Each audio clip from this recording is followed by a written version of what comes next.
فلما بلغ معه السعي قال يا بني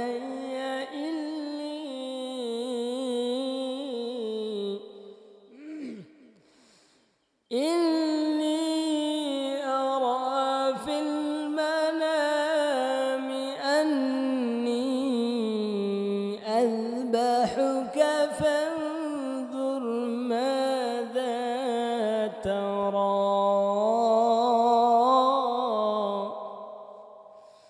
قال يا أبت افعل ما تؤمر ستجدني إن شاء الله من الصابرين.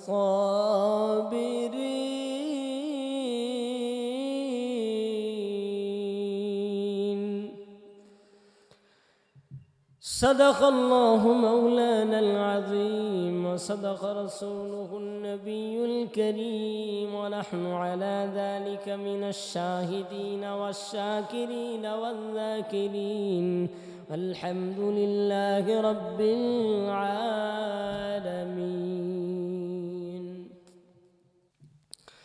আলহামদুলিল্লাহ, আল্লাহ রাব্বুল আলামিনের দরবারে লাখ কোটি শুকর যে আল্লাহ তাআলা মহতি আয়োজনে আমাদেরকে একত্রিত হয়ে কোরআন এবং সুন্নাহর কিছু কথা বলা ও শোনার জন্য কবুল ও মঞ্জুর করেছেন। নিয়ামতুশ শুকর আদায়ার্থে মুসলমান হিসেবে ঈমানের আওয়াজকে উঁচু করে এক আওয়াজে কালিমাতুশ শুকর উচ্চারণ করি আলহামদুলিল্লাহ। দরুদ আর সালাম মানবতার মহান শিক্ষক আমাদের নবী, আমাদের নেতা, যিনি সৈয়দুল মুরসালিন খাতামুন নবিয়্যিন আশরাফুল আম্বিয়া জনাবে মুহাম্মদুর রাসূলুল্লাহ সাল্লাল্লাহু আলাইহি ওয়াসাল্লামের উপর। সম্মানিত সুধী, আল্লাহ রাব্বুল আলামিন পয়গম্বর ইব্রাহিম আলাইহিস সালামকে কত বড় একটা পরীক্ষার মধ্যে ফেলায় দিলেন। পয়গম্বর ইব্রাহিম আলাইহিস সালামকে আল্লাহ তাআলা অর্ডার করলেন, কুরবানি করার জন্য নির্দেশ দিলেন। পয়গম্বর ইব্রাহিম আলাইহিস সালাম কুরবানি করতে আরম্ভ করলেন। প্রথম দিন 200 উট কুরবানি করলেন। এরপরে আবার স্বপ্ন আসলো, আবার কুরবানি, এরকম ভাবে 200 করে উট কুরবানি দেওয়ার পরে যখন আবার নির্দেশ আসলো, না এমন নির্দেশ আসলো, তোমার কলিজার টুকরা সন্তান, যেটা তোমার বেশি আদরের পয়গম্বর ইব্রাহিম আলাইহিস সালামকে আল্লাহ রাব্বুল আলামিন পরীক্ষা নিচ্ছেন। ইব্রাহিম আলাইহিস সালামকে ইব্রাহিম পয়গম্বরের কাছ থেকে এমন ভাবে পরীক্ষা নিলেন, আল্লাহ জানতে চাইলেন, দেখি তোমার ইসমাইলকে বেশি ভালোবাসো না আমি আল্লাহ তাআলাকে বেশি ভালোবাসো? মুসলমান নবীর উম্মতের দল ইব্রাহিম পয়গম্বর বলেন, না আমি আমার মালিক আল্লাহ তাআলাকে বড় ভালোবাসি, আমি আমার আল্লাহকে ভালোবাসি। এটা প্রমাণ করার জন্য আল্লাহ তাআলা যখন অর্ডার করলেন পয়গম্বর ইব্রাহিম আলাইহিস সালাম, ইব্রাহিম পয়গম্বর স্বপ্নের মাধ্যমে দেখতেছেন, কিন্তু যখন স্বপ্নটা দেখলো ইসমাইল আলাইহিস সালামের তখন অবস্থাটা কেমন? ইতিহাস আমরা শুনেছি, বনবাসে রেখে আসলেন ইব্রাহিম আলাইহিস সালাম ইসমাইলকে।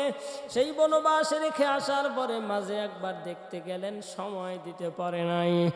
এরপরে তৃতীয়বার যখন আবার সফর, কিন্তু এই সফরের জন্য যখন সারার কাছে অনুমতি চাইল, কিন্তু যখন অনুমতি চাওয়ার জন্য সারার কাছে গেলেন, ওই সময় ইসমাইল আলাইহিস সালামের অবস্থাটা কেমন? ইসমাইল আলাইহিস সালাম কত বড় বয়সে উপনীত হয়ে গেলেন।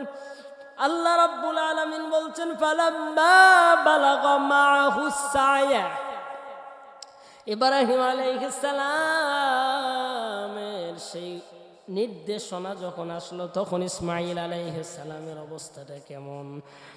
ইসমাইল আলাইহিস সালাম সায়া দৌড়াদৌড়ি করার বয়সে উপনীত হয়েছে, এবং কিরকম কিছু বোঝার মতো জ্ঞানটাও হয়েছে। তাফসীর কারা কেউ বলেছেন 7 বছর, কেউ বলেছেন 9 বছর।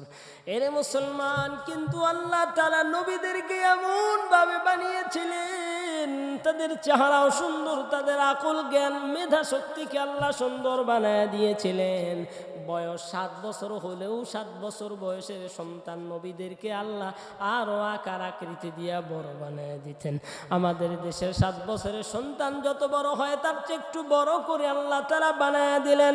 ঠিক ইসমাঈল আলাইহিস সালাম যখন 7-8-9 বছর বয়সের হয়ে গেল, ইব্রাহিম আলাইহিস সালাম তখন কি বললেন? ইসমাঈল আলাইহিস সালামকে কুরবানি দেওয়ার জন্য সারার কাছে অনুমতি চাইল। সারা বলল যান।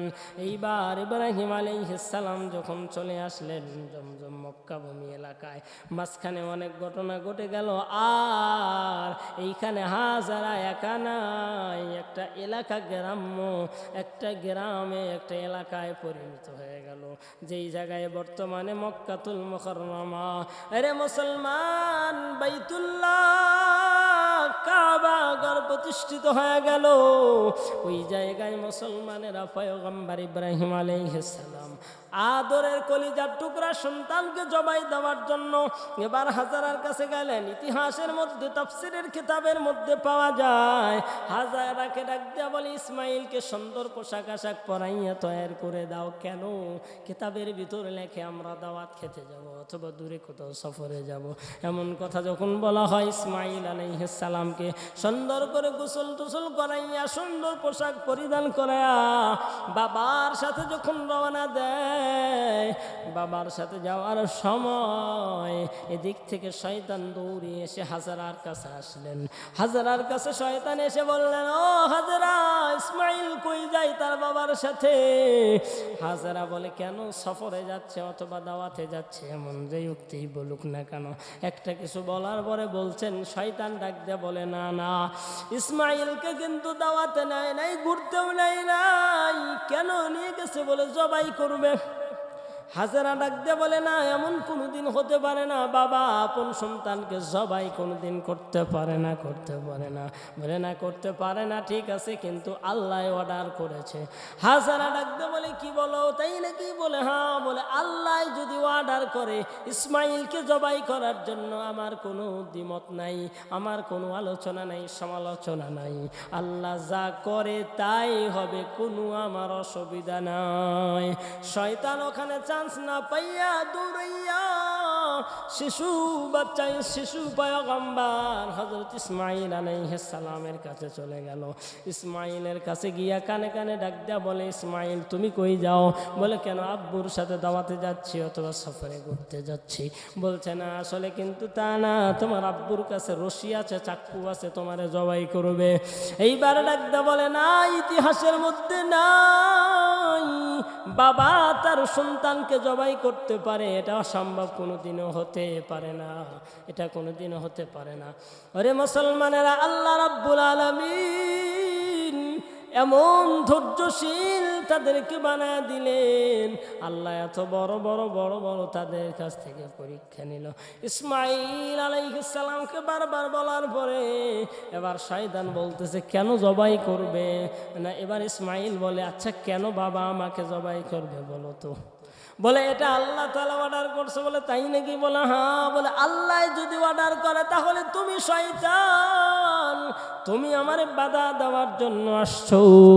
ইসমাঈল আলাইহিস সালাম হাতের ভিতরে কঙ্কর নিয়ে ঢেলানো আরম্ভ করলো। এরে মুসলমান, নবী ইব্রাহিম আলাইহিস সালাম বুঝে গেলেন, লম্বা ইতিহাস বলতে চাই না।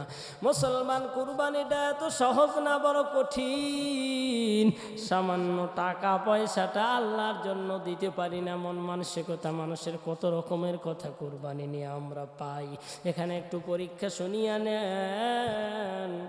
পয়গম্বর ইব্রাহিম আলাইহিস সালাম ইসমাঈল আলাইহিস সালামকে যখন ডাক দিলেন, ক্বালা ইয়া বুনাইয়া, হে আমার কলিজার টুকরা সন্তান, ইন্নী আরা ফিল মানাম, আমি তো একটা স্বপ্ন দেখলাম। আব্বাজান আপনি কি স্বপ্ন দেখলেন? দেখে বলেন।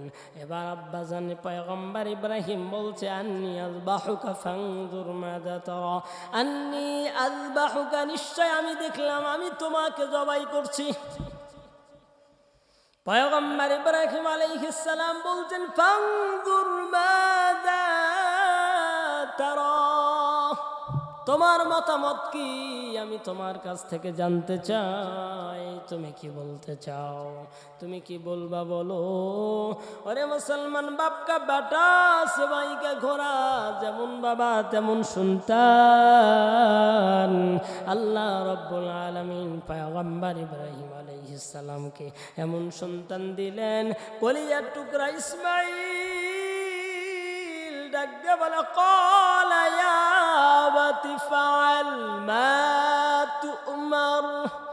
পয়গম্বর ইসমাঈল বললেন, হে আমার আব্বা জান, আমার বাবা, ইফআল মা তু'মার, আপনি করে ফেলুন যা আপনাকে আল্লাহ তাআলা অর্ডার করেছে। আল্লাহ রাব্বুল আলামিন আপনাকে যা নির্দেশ করেছে আপনি করেন, কোনো বাধা নাই। বাধা নাই তো নাই, বরঞ্চ বলছেন সাতাজিদুনি ইনশাআল্লাহু মিনাস সাবিরিন। আল্লাহ রাব্বুল আলামিন সেই কথাগুলি নোট করে দিলেন। ইসমাঈল আলাইহিস সালাম বললেন, ইনশাআল্লাহ, আল্লাহ তাআলা যদি চায় আমাকে আপনি ধৈর্যশীলদের মধ্যে পাবেন। এরে মুসলমান, কেমন বাবা কেমন সন্তান। যদিও আল্লাহ তাআলা ইসমাঈলকে কুরবানি করে দেয় নাই, ইসমাঈলকে জবাই করেন নাই, আল্লাহ দুম্বা জবাই করে দিলেন। একটা ইতিহাস কায়েম করলেন, দুনিয়াবাসীকে জানায় দিলেন মডেল হিসাবে, দেখো দেখো দুনিয়ার মানুষ, আমার খলিল আমার ইব্রাহিম আমি আল্লাহর জন্য কত পাগল ছিল। দুনিয়ার মানুষ, দুনিয়াদারেরা সবাই মিলে দুনিয়ার পাগল। ইসমাঈল, হাজারা,